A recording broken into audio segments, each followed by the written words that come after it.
So we're going to move on now with our program. I am really excited to bring Dr. Brandon White in with us. How are you, Dr. White? Doing great. How are you, Denise? Thanks so much for having me. Oh, my pleasure. My pleasure. I mean, we're talking about education. We're talking about schools. We're talking about people, young people who can't afford to go to school. Tell us about Spark the Journey. What is it? Absolutely. So, as you mentioned before, some of the community might know us by our previous name, Capital Partners for Education. Spark the Journey is a mentoring organization that's been here in the district for the last 30 years, supporting low income high school and college students on their journey to economic mobility. So, all of our students are matched with an individual college educated volunteer mentor and are provided with case management by our team of youth development specialists. We work to help get students college ready and to find high wage careers that will substantively improve their lives and will help to improve our community. Our work is really driven by the fact that fewer than 50% of young people today will earn more money than their parents. And that in a world where class sizes in schools are only growing bigger, many more students risk falling through the cracks. So we believe that providing students with an individual person who can help guide and support them, a mentor, and pairing them with others who are part of a college going, career readiness, supportive community of their peers can really be the final difference in helping to change that. So walk me through the process, Dr. White. I'm a young person. I'm my mother told me she saw. I'm pretending, right? I'm pretending to be a young person, but at any rate, I'm a young person. My mother's watching Win TV. She tells me that there's this program, and I give you all a call. What happens next? Yeah, so most of our students are recruited through our network of school partners. So we work with specific schools throughout the district where we've really been able to develop long lasting and robust relationships. The first thing to do is you could go to our website, sparkthejourney.org, and see actually if your child's school is already one of our partners. If that's the case, you could go ahead and make a call to your guidance office to make sure that they are aware of your interest in the program.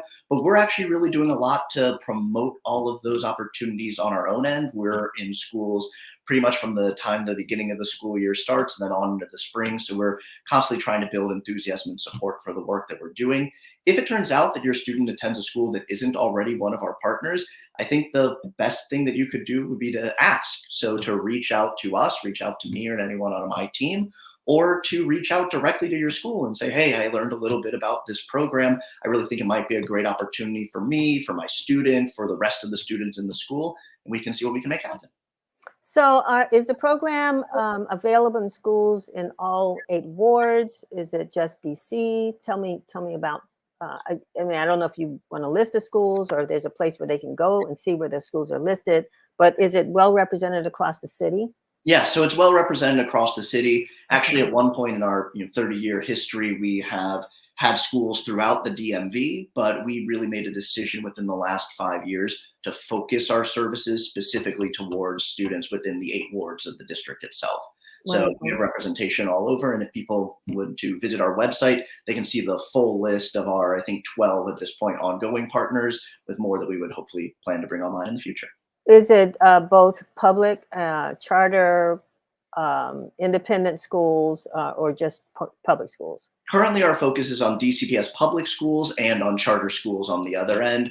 We used to have a robust independent private school partnership program. That's something that we might be open to revisiting in the future, but we've really been focused on building partnerships that we can do system wide. So working hand in hand with DCPS or working hand in hand with OSSI to really make it easier to do sort of broader based recruitment efforts. How did you all fare during COVID? Because kids weren't, they weren't in school and the counselors weren't there. So how did you all manage to, and I guess I want to look at maybe the number of students you all have served over the, Mhm. I don't want to say 30 years, but the number of students you served and how you were able to engage them during the time that school was out. Definitely. I think the last 2.5 years have been challenging for us as it has been Hmm. for everyone. I do think, though, that there was a way in which Capital Partners for Education, and now Spark the Journey, was really able to make a difference for the students that we were supporting during that time. one of the benefits of our programming is that because students have a individual mentor, because they have an individual case manager, they have a wider network of support. So as guidance offices, as counselors were beginning to be overwhelmed with a lot of the things that they were seeing, we were able to act as a bit of a release valve there and to step in to provide support for our students. In the early days of the pandemic, we had students who didn't have access to laptops, didn't have access to stable Wi-Fi at home for remote schooling. So we were either able to provide those things ourselves. We stepped up and actually just went ahead and made purchases on behalf of our students, or went ahead and helped families pay utility bills if we needed to, or to use the advantage of our partnerships to reach back out to our partner schools to ensure that those students were at the front of the line if there was something that they actually needed to see. One of the things that was a real transformative moment for us, though, is as a part of our program, students are able to access what we refer to as emergency funds. So if students had an unanticipated academic emergency, if they are enrolling in college and they have to pay a sudden fee, typically we would be there to help step up to meet that expense. But one of the things that we really realized over the pandemic is that the things that are the biggest challenges for our students are not academic expenses. They're the things that keep students from focusing on their academics. So we were able to more than increase our budget for emergency funds by 6 times over the course of the pandemic, and to help families with the cost of healthcare, to help families meet rent if we needed to help students, and in some cases even just like to purchase the desk that they were going to need to be able to be effective in remote schooling. Wow, Dr. White, this is amazing, and you've answered a question, but also raised another question. I know that when you're talking about school counselors and resources that are available in schools, that sometimes leave a little bit to be desired. You have the student who's more, assertive, that will go to the counselor, find out what resources are available, blah blah blah, but the majority of students aren't like that. And so the role of mentors sounds like it's exceedingly crucial for the success of this program. So talk about that, and how do you get mentors? Do you need mentors? Tell me about that. Yeah, absolutely. So our mentors come to us from all sorts of different corners in the community because we built up a 30-year reputation as being a great resource for volunteers who want to engage in sort of targeted mentoring. They know when a mentor comes to us that they will be supporting a student with a specific subset of goals, but that they're going to have sort of the flexibility to figure out their commitment on their own time along with their student. So many of our best mentors come to us actually through word of mouth or through people who've been through our program before and have had positive experiences. Some subset of our mentors are actually alumni. Some of them come to us from our network of corporate partners. Many come to us from our website. So if there are folks in your community who are interested in finding a sort of interesting way of giving back, I would urge them to click on the link, find out more about us, but also then click on the link that will help you figure out more about how you could get involved too. Do you need mentors now? We certainly do. So to one of your prior questions, in our entire organization's history, we have served about 950 total students. Wow. Along with this rebrand, we've been rolling out a new updated strategic plan. And our goal is to actually serve another 780 additional students over the next 3 years. So by the time we get to the end of this coming strategic plan, we will be serving more students than we've served in our entire history. Going along with that, we are setting an ambitious target for ourselves of bringing on board another 1,000 volunteers over the next 3 years. So some of that starts today. Wonderful. I mean, I think it's excellent because it's so crucial that these young people need educational advocates, to look out for them, someone they can trust and discuss some of their needs and can help them to get those needs met. This is amazing. We haven't put the link up, but I'll make sure we do that so that people who are interested in volunteering will reach out like right away. Oh, you did put that up before. Spark the Journey. Tell me, why did you change the name from Capital Partners for Education to Spark the Journey? What was the motivation for doing that?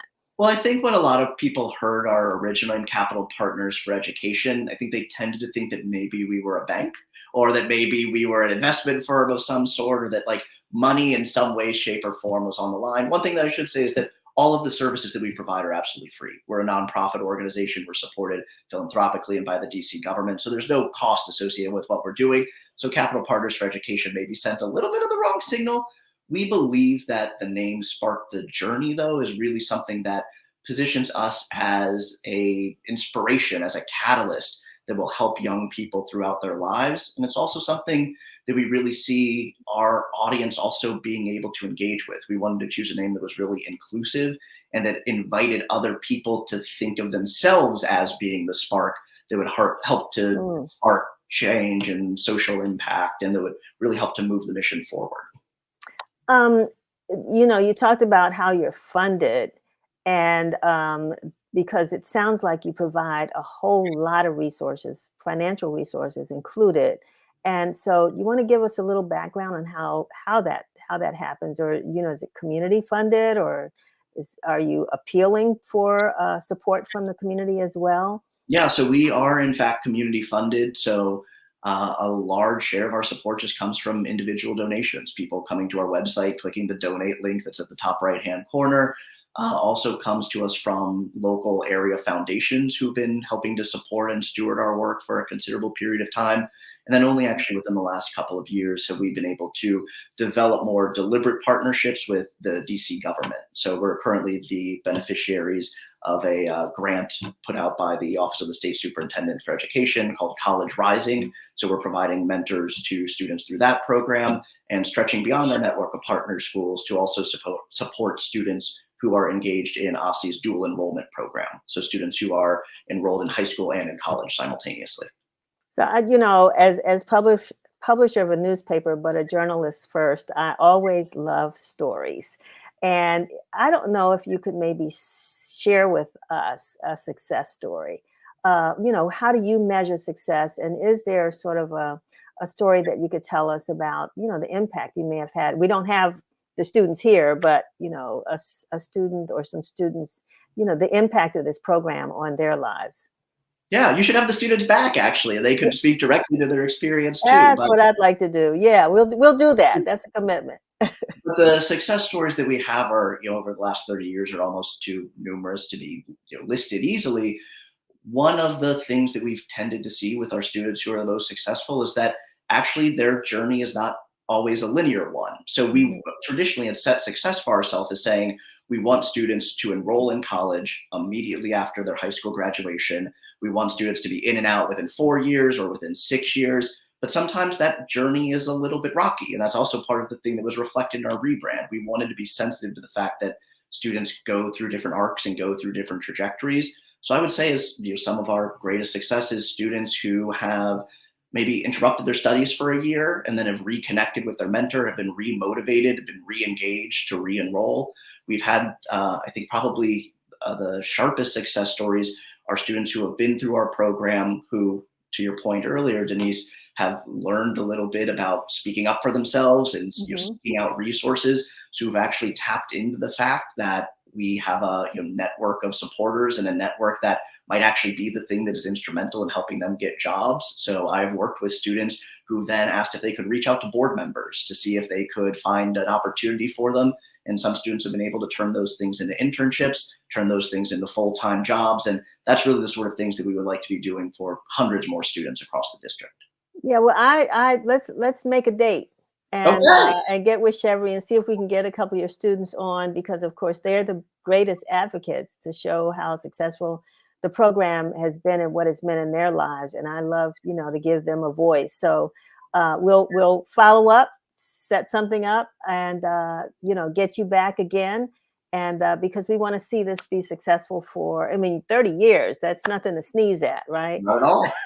So thank you so much, Dr. White, for being with us today and for sharing this great information. We already had one of our viewers say she's definitely going to share it. So we're going to keep promoting this so that more of our students will see that there is a path for success with the help of Spark the Journey. So thank you very much for being with us. Fantastic. That's so great to hear. Thank you so much again, Denise. All right. Talk to you soon. Take care.